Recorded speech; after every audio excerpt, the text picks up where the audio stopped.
Welcome to Steve Savant's Money, the name of the game. Hi everyone, I'm your host, Steve Savant, syndicated financial columnist and money gamer extraordinaire. Today's show, how to vet an advisor online with nationally recognized online financial expert, Jeremiah Desmarais. Welcome to the show, Jeremiah. Thank you, Steve. Well, we're always trying to do, we're out on the, you've got your life out there now. We're on Facebook, we're on LinkedIn, we're on Twitter, we're on Google+. Some of the gals are over on Pinterest. Everybody's really talking about themselves or doing selfies. We really pretty much now, people are disclosing themselves, and no more do I see this than any place else and in business, because people want to know your profile, your education, your background. But when I'm a consumer and I'm looking for an advisor and I really don't know where to start, online is really a great place to start. Walk me through the mechanics, the basic. Where do I go first to hunt down somebody that I want to really put some faith in to look at my money? Sure. Well, probably this is the one that most people already know, and hopefully you're already doing, is go to Google first. And the simplest thing to do is, if you got an email from an advisor or maybe somebody recommended you to this person, the first thing that you could do is copy their name and just paste it into the Google search bar and see what comes up. There's very little, Steve, that Google does not reveal. I mean, it reveals, of course, it's going to tell you what they're doing right now, the name of their business, any reports that have been written about them. For example, Ripoff Report, which is a site which a lot of people go to vent their unhappiness with products and services, is ranked very high on Google. So if anything shows up in Ripoff Report, it'll show up on the first page. As well, Google also goes into public records. So if the advisor you're looking for or you're trying to do investigative work on maybe has been in a lawsuit or has been involved in a court case, that information will show up usually on page 2 or 3 because the states and the federal government don't really work hard to do a lot of Google optimization. But usually if they have been listed, it'll be on the first 2 or 3 pages right there. So the first thing is to go to Google. Then if maybe you're a Bing user, you prefer to go the Bing route. Bing is also a great way to do it. And I would use that as the first place to start. That's my first step. Okay, so let's say I've done my search. Okay. And I see many people out there in my location. Now I want to really read their bios and get a little bit of a taste of their practice. Where can I go for that? Okay. Well, most advisors today use the most popular business social network out there, which is LinkedIn. And there are hundreds of thousands of financial advisors and insurance advisors that have already put a lot of work into their LinkedIn profile.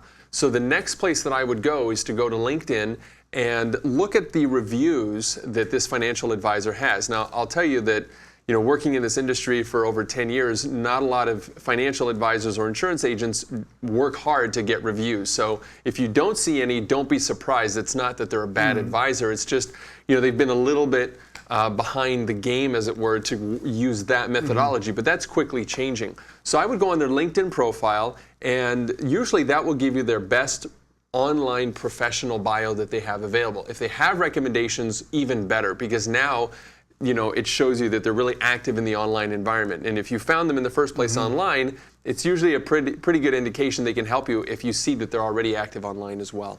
Now, do you give any more gravitas for an advisor who is by himself, he's just an independent, versus, oh no, he belongs to a firm or an agency, why I'm reading his LinkedIn bio? Is there any more, do you think there's any gravitas either way?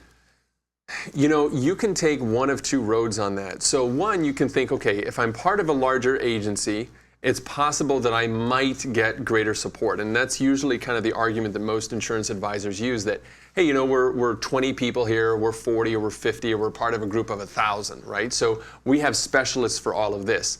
If this is more for you and your family, maybe you're trying to protect your car or your home or your savings, the thing you want to think about is usually an individual advisor will be extremely loyal to their client base, and they'll work really hard to keep them because, he's really kind of just taking care of himself and his family. So he wants to make sure that all of his clients that he works with are going to be really well taken care of. So the gravitas, I find, comes into play usually when it's a business insurance product. But if you're a consumer and you're looking for great investment advice and you're looking for someone who's going to be there, most of the time an individual advisor who has a vested interest in you being successful, because they're not getting paid a salary by anybody, right? So they have to make sure that they take good care of you, otherwise you're going to leave and there goes part of their commissions. Well, when I think about the other places, like I don't know how many advisors disclose themselves on Facebook. They may have their own personal Facebook, but I don't know if they have a corporate Facebook. But I've noticed that the people that do have it seem to be talking about their personal life a little bit more, some of the things that they're into outside the business of 8 to 5. It kind of gives me an idea of maybe the character or what they do, and that might be attractive to me. Absolutely. So think about this. We work with an advisor right now who's out of California who's really active in his church and very active in the golfing community. He actually was almost a pro golfer at one point. So if you go and interact with him in his social networks, you'll see that he's really into golf. He's really into his church. Now, if I have the same values as, let's just call him Jim, if I have the same values as Jim, right, that, you know, I'm somebody who goes to church, or if I'm somebody who's really into golf, and I see that Jim interacts in those environments, obviously, I'm going to be attracted to Jim because on a personal level, I might feel a little more connected. So, you know, that would be a personal decision. Some people are just more business, right? What's the price? What do I get? I don't have time to build a relationship, so just tell me what it is. And I think that's fine for those folks. But for the folks who are a little more about building a long-term relationship, then yeah, you definitely want to head over to Facebook. However, I will say that there's a very small percentage, less than 20% of the insurance advisors in the United States actually have a Facebook profile. So if you're only going to use Facebook to judge an advisor, it's probably not the best strategy because just a lot of them don't use it for their business. We come back from the break, we're going to go and talk about looking at an advisor's website and what to look for. Right back. It's not how much money you make, it's how much money you keep. And keeping more of your money is even harder these days with high taxes, fund expenses, and fees for financial advice.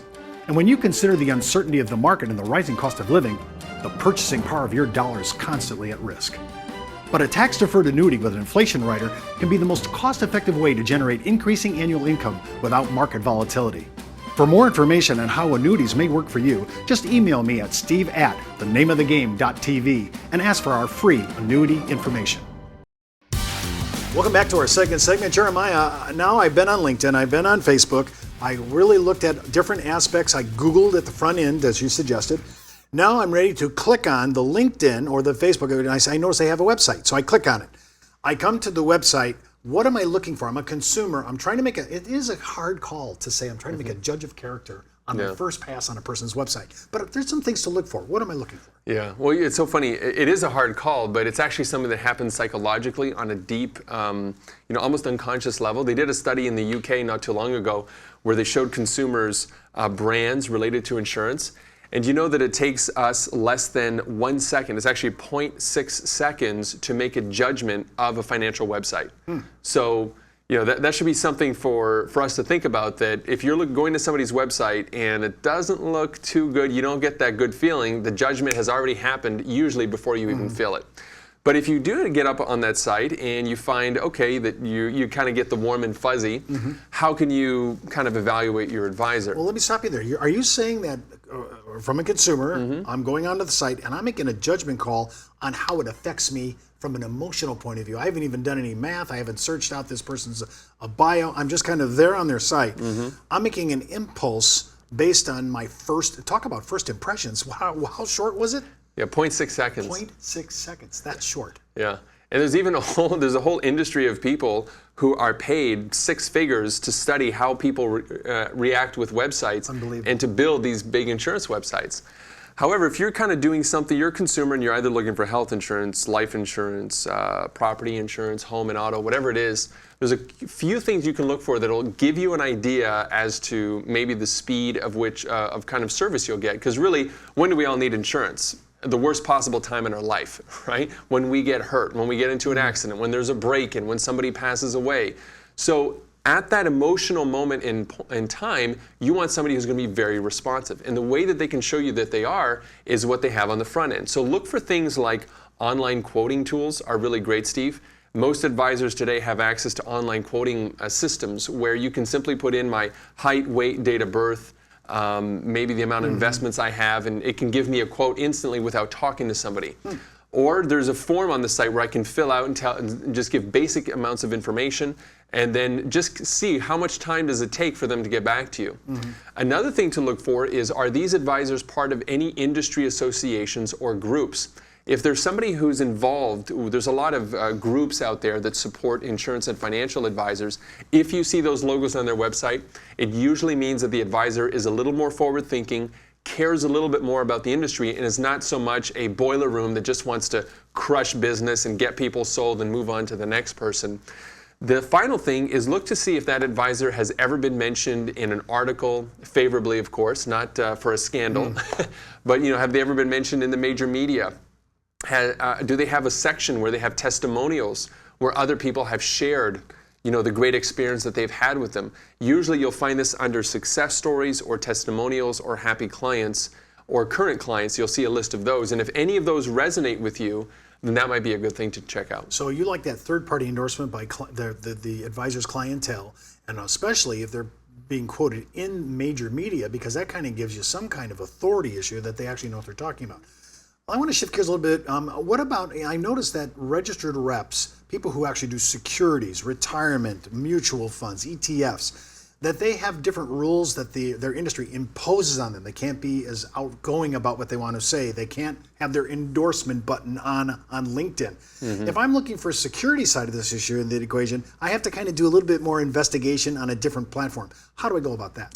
Yeah, well, for that, if you're not going to be able to see, great testimonials or claims or anything like that, you almost have to just engage with them on some level and just watch what the response is. So, for example, if I submit a request to either connect with them or get a call back or something at 9 in the morning, and you don't get another call till the day after, at least from an assistant or somebody that acknowledges it, or you send an email or a form through, at 9 in the morning, and by the end of that same day, nobody contacts you, it could be an indication of the level of service that you could be getting.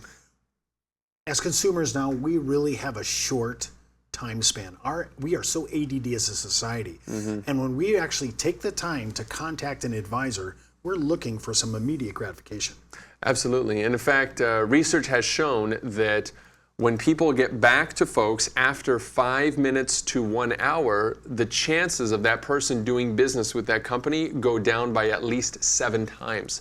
So that just, That's amazing. Yeah, that just reinforces what you're saying. So, look to see how much interaction you get within that first day, maybe even within the first hour. So if you shoot an email and you don't get anything back for a while, you probably already gone into somebody else's website and submitted another request. And then from there, you can kind of see the level of service you can expect to get. Wow. Well, that's our show for today. I want to thank Jeremiah for being our special guest and our money mentor. And keep in mind, before moving forward with any of the ideas on our show, always consult your tax advisor and legal counsel. And remember, as the good Reverend John Wesley once said, make all you can, save all you can, give all. I'm Steve Savant. We'll see you next week.